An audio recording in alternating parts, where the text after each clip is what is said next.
When it comes to luxury SUVs, most people shop based on the badge, the features list, and how it feels on a short test drive. But 2 years in, the experience changes depending on what people bought, which ones they keep, and which ones get replaced after a couple of years. In this video, we're ranking 9 of the best luxury SUVs to buy in 2026, based on owner reports, common issues, and what shows up after a few years. And the one at number 1 is different for a reason most buyers don't expect. Let's start. Number 9. Volvo XC90. Most people don't walk into a dealership thinking about a Volvo. It's usually German brands first. BMW, Mercedes, Audi, and Volvo sits somewhere in the background. But owners who end up in one tend to stay. That shows up consistently in owner surveys. It doesn't hit you over the head with aggressive styling or a feature-loaded first impression. What you get is a cabin that's simpler to use than most SUVs in this range. Minimal buttons, soft materials throughout, and the seats are genuinely some of the most comfortable in this segment. That's one of the things owners bring up the most. Under the hood, most of these come with a small engine setup with hybrid support. In real use, it's smooth, and more than enough for daily driving. Where it really separates itself is safety. Volvo doesn't treat safety like a feature list. They build the whole car around it. Collision avoidance, lane keeping, pilot assist, it's all there. And it works without becoming intrusive or annoying over time. A few years in, that safety architecture is one of the things owners consistently point to as a reason they stay with it. There are a couple of things to know going in, though. The infotainment system is laggy. Owners regularly report waiting on inputs, having to press things twice, especially compared to what BMW or Mercedes is doing right now. Screen freezes show up occasionally on older software versions, which adds to the frustration. It's not broken, but it's noticeably behind. And because the engine setup is more complex than older naturally aspirated ones, maintenance isn't something you skip. Stay on top of servicing. Use good oil. Don't miss intervals. Pricing in 2026 puts a clean used XC90 somewhere in that $35,000 to $55,000 range depending on trim and mileage. New ones go much higher, especially with the hybrid models. Compare that to similarly equipped German SUVs, and it usually comes in lower for a safety-first buyer. And that price difference shows up quickly when you compare options. But this next one is a different kind of machine altogether. Number 8. Audi Q7. A lot of people look at the Q7 and assume it's just another German luxury SUV trying to do everything at once. 3 rows, tech, comfort, performance, it does all of it. And none of the major systems stand out as a problem area. There's no dramatic selling point, but there's also no obvious weak link either. The cabin is solid, more tech-heavy than the Volvo, but owners, it doesn't become frustrating after the first week. Dual screens, digital cluster, everything where you expect it. Engine-wise, most models come with a turbocharged V6. Smooth, pulls well when you need it. Not trying to be sporty, doesn't feel underpowered either. With the Q7, it's pretty simple. Maintain it properly and it rewards you. Skip service, and it punishes you fast.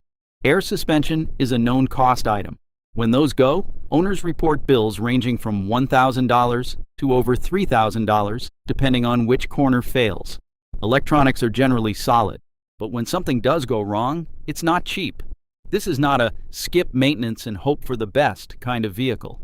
Used pricing in 2026 usually lands somewhere between $40,000 and $65,000, depending on year and spec.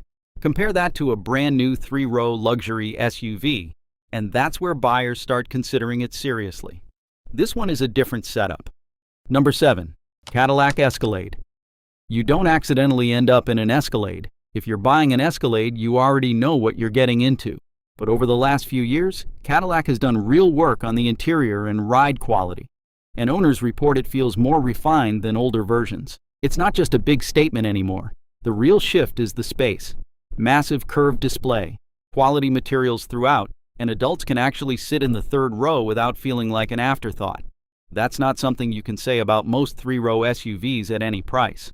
The 6.2-liter V8 in most models is naturally aspirated, no complicated turbo setup, and it moves something this heavy without feeling strained.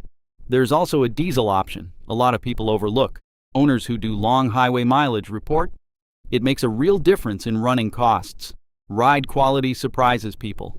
Magnetic ride control and air suspension keep something this large composed in a way older Escalades never managed.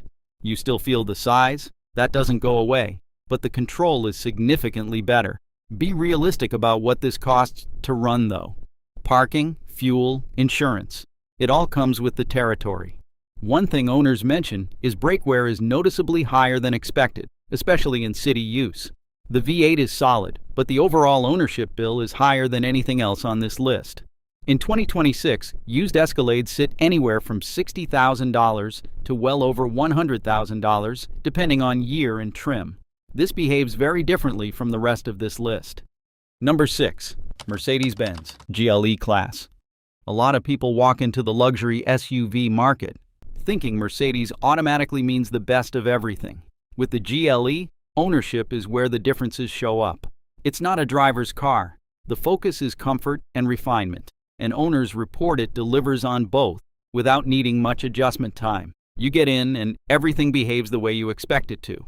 The cabin is genuinely well put together. Dual screens, ambient lighting, materials that owners say still feel solid after a few years. Owners say the interior holds up well over time, especially on longer drives. Engine options vary, but the most common is the turbocharged inline-six. Smooth, strong, doesn't feel stressed when the car is loaded. What you need to pay attention to is this. These rely heavily on electronics. HVAC control modules and air suspension components are common failure points on higher mileage examples, and owners report repairs running into the thousands. Maintenance on schedule keeps most of that at bay, but skipping service on a modern Mercedes is a decision you feel later. In 2026, you're looking at roughly $45,000 to $75,000 for a clean used GLE, depending on year and spec. That's where most comparisons start happening. Compared to the Escalade, it's far easier to manage day-to-day, easier to park, more composed on winding roads, less demanding to run. The next one focuses more on driving. Number 5. Porsche Macan. Most people don't expect a small SUV to drive like this. That's the first thing you notice with the Macan. It drives more like a sports sedan than a typical SUV, just sitting a little higher off the ground. The steering is sharp, the chassis is tight, and the whole vehicle responds in a way that feels connected. Inside, everything is angled toward the driver. This was built around the person driving, not the passengers. Engine options range from a turbo 4-cylinder to a twin-turbo V6 depending on the trim. Even the base engine is responsive enough for daily driving. But the real character shows up once you step into the S or GTS models. The trade-off is practical. Rear passengers notice the space immediately, and cargo room is genuinely limited compared to anything else on this list. If you're regularly carrying people, you'll feel it. Maintenance is the other reality. Brake jobs on these run higher than people expect, and owners who've crossed 40,000 miles report service costs that are noticeably above segment average. Owners who stay on top of it report very few mechanical surprises. Those who don't feel it in the repair bills. In 2026, used Macans typically fall between $40,000 and $70,000 depending on model and condition. For the right buyer, that trade-off is worth it. Number 4. Genesis GV80. Most people still walk past this without even considering it seriously, and that's why it keeps showing up in owner comparisons. Owners coming from BMW and Mercedes report the GV80 holds its own on build quality and comfort, sometimes better, and almost always cheaper. Under the hood, you've got two main options, the 2.5-liter turbo 4-cylinder and the 3.5-liter twin-turbo V6. For long-term ownership, the V6 is the one to look at. The interior quality is the thing owners keep coming back to. It holds up well past 50,000 miles without the rattles or trim issues that start showing up on some German rivals at the same age. The materials stay solid. The layout makes sense. Pricing is where things change. A lightly used GV80 sits noticeably below equivalent German SUVs, and that price gap comes down to brand perception, not capability. Before buying, check a few things. Early 2021 to 2022 models had software-related issues, infotainment freezes, and sensor glitches that needed dealer resets. It's mostly been addressed, but you want to confirm on any used example. And you want a clean service history because neglect shows up fast on these. And that's what shows up after a few years of ownership. Number 3. BMW X5.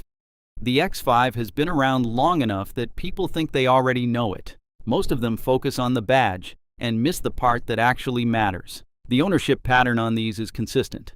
Buyers who maintain them properly report high mileage without major drivetrain issues. Engine-wise, the sweet spot is the inline-6, especially the B58. It's smooth, it's strong, and when maintained properly, it's more reliable than the brand's reputation suggests. The V8 models are a different story. For long-term ownership, the 6-cylinder is the safer move. Oil changes, cooling system, brakes, everything needs to be done on time. Owners who stay on top of it report a very stable experience. Those who skip service feel it in the electronics first, then elsewhere. Price-wise, the X5 sits right in the middle of the luxury SUV world. Not the cheapest, not the most expensive. It holds its value because buyers keep coming back, and that shows up when people look at resale. With any modern BMW, there's a lot of electronics going on. Most of it works well, but when something does fail, it's not always a small number. That's why a lot of owners end up buying another one, and the next one takes reliability in a completely different direction. Number 2. Lexus RX.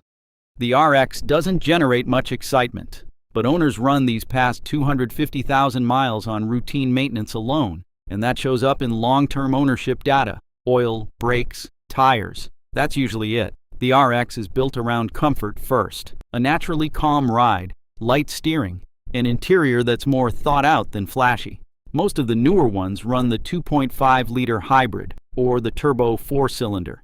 The hybrid is the one people appreciate more after ownership, not before.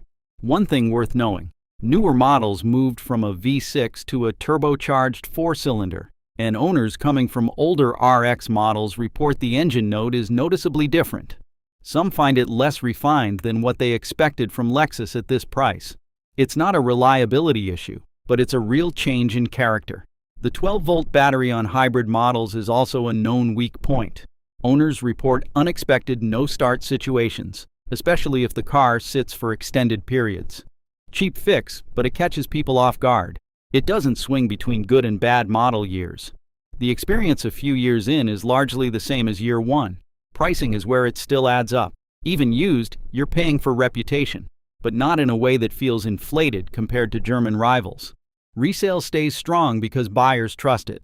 Before buying used, check hybrid battery health, suspension bushings if it's been driven hard, and service history. Because even though it's reliable, neglect is what kills these. Number 1. Lexus GX460. Most of the luxury SUV market has moved toward complexity. More screens, turbocharged engines, layered technology systems. The GX460 went in a different direction, and owner forums and mechanic reports back that up consistently. The GX460 runs a 4.6-liter naturally aspirated V8, paired with a traditional truck-based platform underneath. That setup is why these keep going long after others don't. Not a crossover with SUV proportions, but a proper body-on-frame SUV built around mechanical simplicity. In daily use, it handles towing, long highway trips, rough roads, and family duty without changing character. The ride is controlled and slightly truck-like, which some people don't expect on first drive. But that characteristic is exactly what makes it last. Nothing about the suspension or drivetrain is trying to do too much. Inside, it's not chasing trends. The layout is straightforward, durable, and easy to navigate without thinking about it. Fuel economy is not its strength, and that's something you accept up front. In return, you get one of the most mechanically simple luxury SUVs built in this era. Pricing on used models stays strong because demand hasn't gone away. Buyers who know what this is don't let them sit on the market for long. That's the list.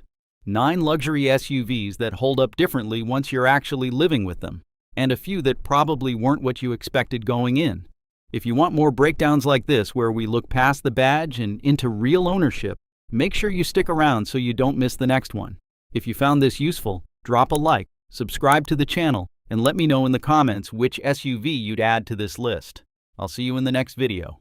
Thanks for watching.